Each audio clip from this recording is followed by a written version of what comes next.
Assalamualaikum warahmatullahi wabarakatuh. Perkenalkan, saya Clarissa Amanda dengan NIM 200422090 dari Prodi Ilmu Administrasi Negara, Fakultas Ilmu Sosial, Universitas Negeri Padang. Video ini saya buat untuk memenuhi tugas mata kuliah Sistem Politik Indonesia dengan dosen pengampu Ibu Nora Eka Putri, SIP MSI. Di dalam video ini, saya akan menjelaskan materi tentang peranan lembaga birokrasi dalam sistem politik Indonesia. Yang pertama, saya akan menjelaskan tentang pengertian birokrasi. Birokrasi dapat diartikan sebagai pemerintahan atau pengaturan yang dilakukan dari meja ke meja secara terpisah. Maksud dilakukannya peraturan dan pengambilan keputusan secara terpisah-pisah itu adalah untuk menghindari terjadinya subjektivitas keputusan dan pengawasan pada satu tangan. Demikian pula, dalam hal pengangkatan pejabatnya tidak didasarkan kehendak penguasa, tetapi didasarkan persyaratan-persyaratan yang objektif seperti pendidikan, keahlian, pengalaman, dan senioritas. Birokrasi ini dimaksudkan sebagai suatu sistem otoritas yang ditetapkan secara rasional oleh berbagai macam peraturan untuk mengorganisir pekerjaan yang dilakukan oleh banyak orang. Dalam pelaksanaannya, birokrasi memiliki prosedur atau aturan yang bersifat tetap dan rantai komando yang berupa hierarki kewenangannya mengalir dari atas ke bawah. Nah, ada beberapa peran birokrasi secara umum. Yang pertama, sejalan dengan tujuan pemerintahan. Yang kedua, melaksanakan kegiatan dan program demi tercapainya visi dan misi pemerintah dan negara. Yang ketiga, melayani masyarakat dan melaksanakan pembangunan dengan netral dan profesional. Yang keempat, menjalankan manajemen pemerintah mulai dari perencanaan, pengawasan, evaluasi, koordinasi, sinkronisasi, represif, preventif, antisipatif, dan resolusi, dan lain-lainnya. Selanjutnya, peran lembaga birokrasi dalam sistem politik Indonesia. Salah satu peran birokrasi adalah menjalankan fungsi pemaduan kepentingan dalam sistem politik Indonesia. Pemaduan kepentingan adalah suatu kegiatan yang menampung, menganalisis, memadukan berbagai kepentingan yang berbeda-beda dari masyarakat, bahkan bertentangan menjadi berbagai alternatif kebijakan umum. Kemudian diperjuangkan dalam proses pembuatan dan pelaksanaan keputusan politik. Sistem politik adalah suatu keseluruhan komponen-komponen atau lembaga-lembaga yang berfungsi di bidang politik yang kegiatannya menyangkut penentuan kebijakan umum dan bagaimana kebijakan itu dilaksanakan, yaitu hal-hal yang menyangkut kehidupan negara atau pemerintahan. Selanjutnya, berinteraksi berdasarkan proses-proses yang dapat diramalkan untuk memenuhi kebutuhan publik.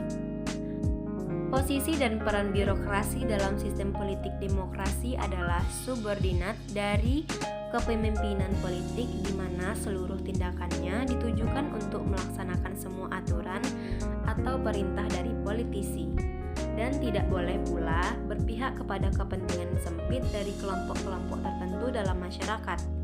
Birokrasi harus netral, berperan semata-mata sebagai mesin pemerintah yang melaksanakan tugas-tugas operasional atau administratif secara profesional.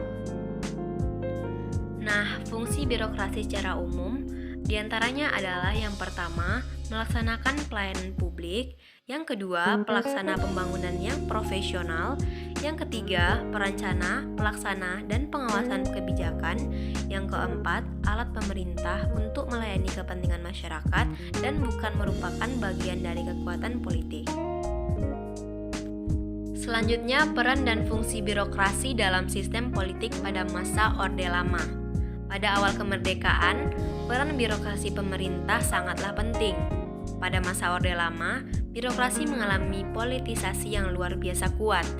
Dalam birokrasi banyak terjadi tarik-menarik antar berbagai kepentingan partai politik yang kuat pada masa itu. Banyak kebijakan atau program birokrasi pemerintah yang lebih kental bernuansa kepentingan politik dari partai yang sedang berkuasa atau berpengaruh dalam suatu departemen. Program-program departemen yang tidak sesuai dengan garis kebijakan partai yang berkuasa dengan mudah dihapuskan oleh menteri baru yang menduduki suatu departemen. Birokrasi pemerintah semata-mata ditempatkan sebagai instrumen politik bagi partai politik yang berkuasa atau yang berpengaruh. Pada saat itu, birokrasi tidak profesional dalam melaksanakan tugas-tugasnya. Birokrasi tidak pernah dapat melaksanakan kebijakan atau program-program karena sering terjadi pergantian pejabat dari partai politik yang memenangkan pemilu. Setiap pejabat atau menteri baru selalu menerapkan kebijakan yang berada dari pendahulunya yang berasal dari partai politik yang berbeda.